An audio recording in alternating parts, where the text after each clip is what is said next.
तो फ्रेंड्स, कैसे हैं? उम्मीद करते हैं आप सब भी अच्छे होंगे। फ्रेंड्स, आज हम लोग जेएसएससी सीजीएल का समान अध्ययन का जो क्वेश्चन रहता है 30 क्वेश्चन, उसका हम लोग सेट नंबर 1 डिस्कस करेंगे।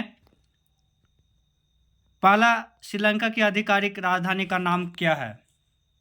इसमें टोटल 30 क्वेश्चन होगा, केवल जीएस का होगा। श्रीलंका की आधिकारिक राजधानी क्या है? तो इसका आंसर हो जाएगा श्री जयवर्धनेपुरा कोटा। पहले इसका आधिकारिक राजधानी कोलंबो था, परंतु अब चेंज हो गया है, यानी ऑप्शन बी होगा श्री जयवर्धनेपुरा कोटा। दूसरा, भूटान की राष्ट्रीय भाषा कौन सी है? भूटान की राष्ट्रीय भाषा जोंगखा है, यानी ऑप्शन ए। तीसरा क्वेश्चन, प्रधानमंत्री के मन की बात कार्यक्रम का 100वां प्रसारण कब हुआ? तो प्रधानमंत्री की मन की बात का 100वां प्रसारण 30 अप्रैल 2023 को हुआ था, यानी ऑप्शन बी। नेक्स्ट क्वेश्चन, किस स्टार्टअप ने आज़ादी सेट उपग्रह बनाया जिसे 750 स्कूली लड़कियों ने बनाया है? तो आज़ादी सेट जो उपग्रह है जिसे मिलकर 750 स्कूली लड़कियों ने बनाया है, वह स्टार्टअप है स्पेस किड्स इंडिया, यानी ऑप्शन बी।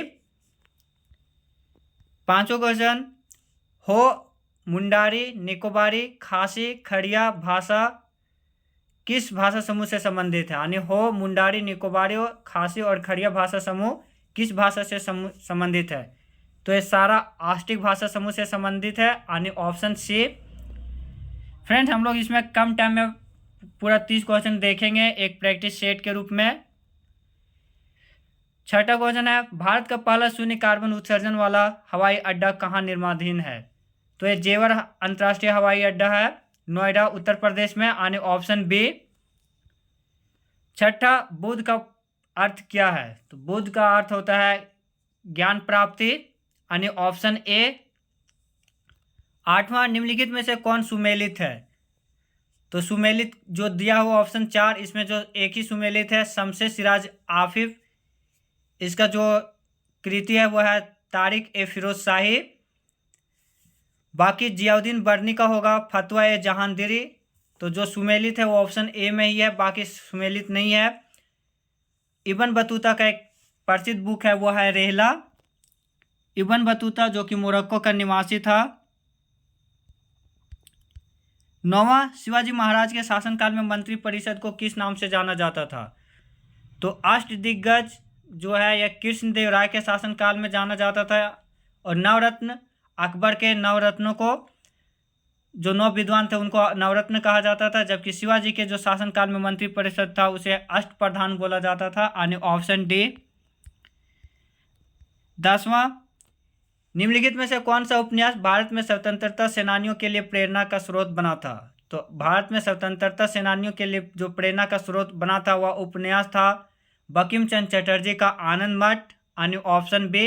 इसी से राष्ट्रगीत लिया भी गया है, ऑप्शन बी, यानी आनंद मठ से। यहाँ दिया हुआ है रंगभूमि जो कि प्रेमचंद का है। 11वां, भारतीय राष्ट्रीय कांग्रेस के प्रथम मुसलमान अध्यक्ष कौन थे? तो भारतीय राष्ट्रीय कांग्रेस के प्रथम मुसलमान अध्यक्ष वह थे बदरुद्दीन तैयब जी, यानी ऑप्शन बी। 12वां, सागा दावा प्रसिद्ध बौद्ध त्योहारों में से एक है या निम्नलिखित में से किस राज्य में मनाया जाता है? जो सागा दावा है यह प्रसिद्ध बौद्ध त्योहार है, यह सिक्किम राज्य में मनाया जाता है, यानी ऑप्शन ए। 13वां, भारत की मुख्य भूमि का अक्षांश जो विस्तार है वह कहाँ से कहाँ तक फैला हुआ है? तो भारत का जो मुख्य भूमि का अक्षांशीय विस्तार है वह है 8 डिग्री 4 मिनट उत्तर से 37 डिग्री 6 मिनट उत्तर के बीच, यानी ऑप्शन ए। नेक्स्ट क्वेश्चन, झीलों के अध्ययन को क्या कहते हैं? तो झीलों के अध्ययन को लिम्नोलॉजी बोलते हैं, यानी ऑप्शन ए। हाइड्रोलॉजी, वाटर के अध्ययन को टोपोलॉजी जो कि भूगर्भीय संरचना होता है स्ट्रक्चर, उसको अध्ययन को टोपोलॉजी बोलते हैं। 15वां, निम्नलिखित में से किस नदी का स्रोत भारत से बाहर है? तो ब्यास, झेलम और रावी इन सबों का स्रोत भारत में है, बल्कि जबकि ब्रह्मपुत्र का मानसरोवर के पास है, यानी ये तिब्बत में पड़ता है। तो इसका आंसर हो जाएगा ऑप्शन ए, यानी किस नदी का स्रोत भारत से बाहर है तो वह हो जाएगा ब्रह्मपुत्र।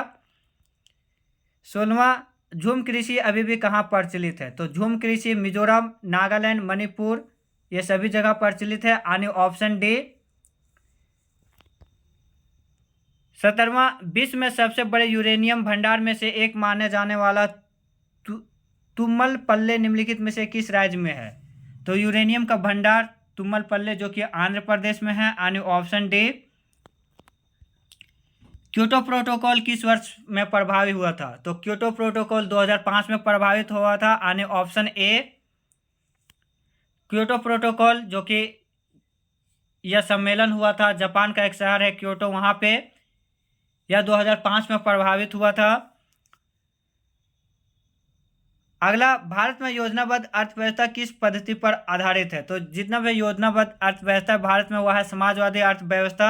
यानी लोगों का मुख्य उद्देश्य कल्याणकारी होता है। तो यानी समाजवादी अर्थव्यवस्था। यानी ऑप्शन डी।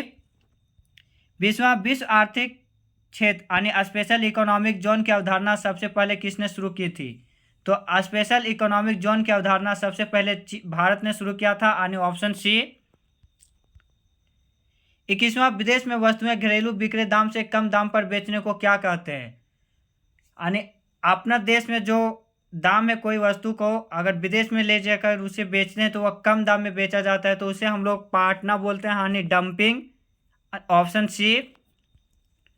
22वां, देश में कौन से 3 वर्षों की अवधि को योजना अवकाश बोला जाता है? तो योजना अवकाश जो यानी 5 वर्षीय योजना के बीच में जो गैप रहा था उसे हम लोग योजना अवकाश बोलते हैं। तो 3 योजना अवकाश था। पहला 1966 से 69, फिर 78 से 80 और 90 से 92। यानी इसका हो जाएगा ऑप्शन बी। यानी 66 से 69। 23वां, भारत के संविधान के ऊपर सबसे अधिक प्रभाव निम्नलिखित में से किसको माना जाता है? तो भारत के संविधान के ऊपर जो सबसे ज़्यादा प्रभाव है वह है भारत शासन अधिनियम 1935। इस अधिनियम से डायरेक्टली या इनडायरेक्टली लगभग 250 आर्टिकल यहाँ से लिया गया है। तो सबसे ज़्यादा प्रभाव भारतीय संविधान में इसी का पड़ा है। यानी भारत शासन अधिनियम 1935। 24वां, भारत के संविधान के निम्नलिखित अनुच्छेदों में कौन सा अनुच्छेद धार्मिक स्वतंत्रता के अधिकार की गारंटी देता है? तो धार्मिक स्वतंत्रता के अधिकार की गारंटी देता है आर्टिकल 25 से 28 के बीच में। यानी ऑप्शन सी। बाकी अभिव्यक्ति की स्वतंत्रता आर्टिकल 19 से 20 यानी ऑप्शन ए में जाता है। लेकिन हम लोग का यहाँ पूछ रहा है धार्मिक स्वतंत्रता जो कि 25 से 28 के बीच में है। समानता का अधिकार ऑप्शन आर्टिकल 14 से 18। और बाल श्रम के खिलाफ जो है वह है आर्टिकल 23 और 24। 25वां, भारत के राष्ट्रपति को स्वेच्छा निर्णय अधिकार यानी विवेक अधिकार के अंतर्गत क्या प्राप्त है? यानी राष्ट्रपति जो कि अपने विवेक से जो कर सकता है वो क्या है? ऑप्शन ए है वित्तीय आपातकाल घोषित करना। ऑप्शन बी, किसी राज्य में राष्ट्रपति शासन लागू करना।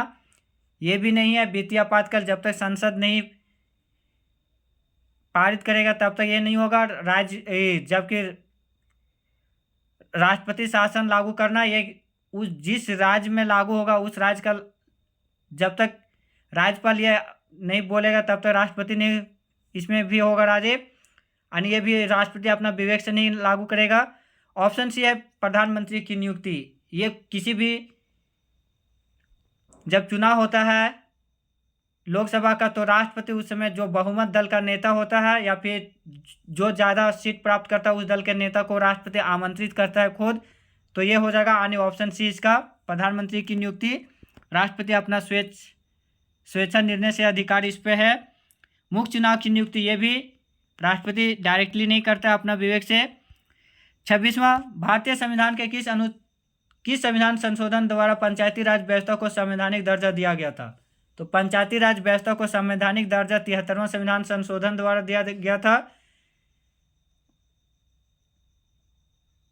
ये पंचायत से है और नगर पालिका का 74वां संविधान संशोधन से। तो यहाँ जो पूछा गया है वह है पंचायती राज व्यवस्था जो कि 53वां संविधान संशोधन 1992 होगा। 27वां, फियरलेस गवर्नेंस नामक पुस्तक किसके लेखक कौन है? तो फियरलेस गवर्नेंस जो कि लिखे थे किरण बेदी।